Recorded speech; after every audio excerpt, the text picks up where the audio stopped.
We will be explaining the horizon line and its use in art. First, I'll show you how to identify the horizon line.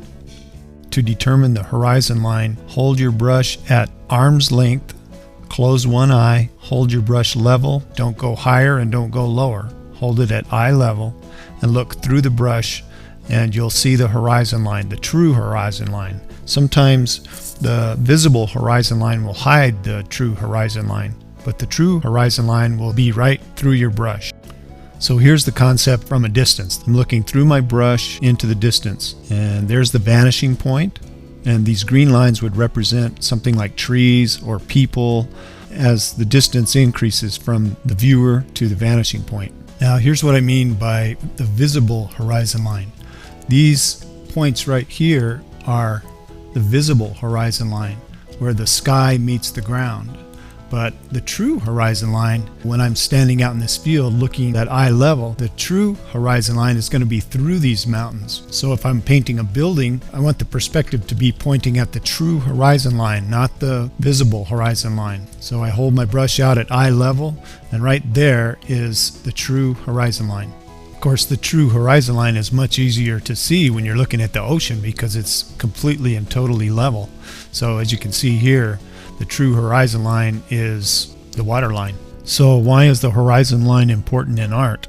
If you want to draw or paint a convincing image, the perspective must be correct. So when you're establishing the perspective, the vanishing point must end on the horizon line. The horizon line never changes. It's always the same. The vanishing point must be on the horizon line. For the perspective to be correct, you must establish a horizon line so you can draw your vanishing points to that line. Let's find the horizon line, and here it is at eye level. And let's draw some squares. This would be maybe some cabinets inside of a room or some buildings on a street. You're looking down a street. Here's the vanishing points. I should point out that normally all of these vanishing points would be the same.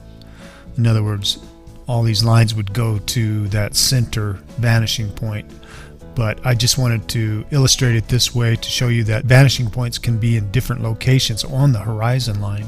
These are all one-point perspectives. Everything above this line is above the horizon line. Looking at anything below it would be below the horizon line.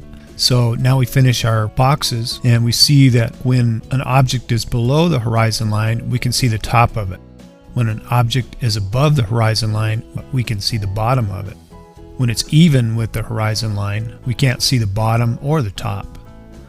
So the point is, the horizon line is important because all of the vanishing points must end at the horizon line. For your perspective to be correct in a painting or drawing, your objects must obey the rules of perspective, which means they diminish in size as they converge toward the vanishing point.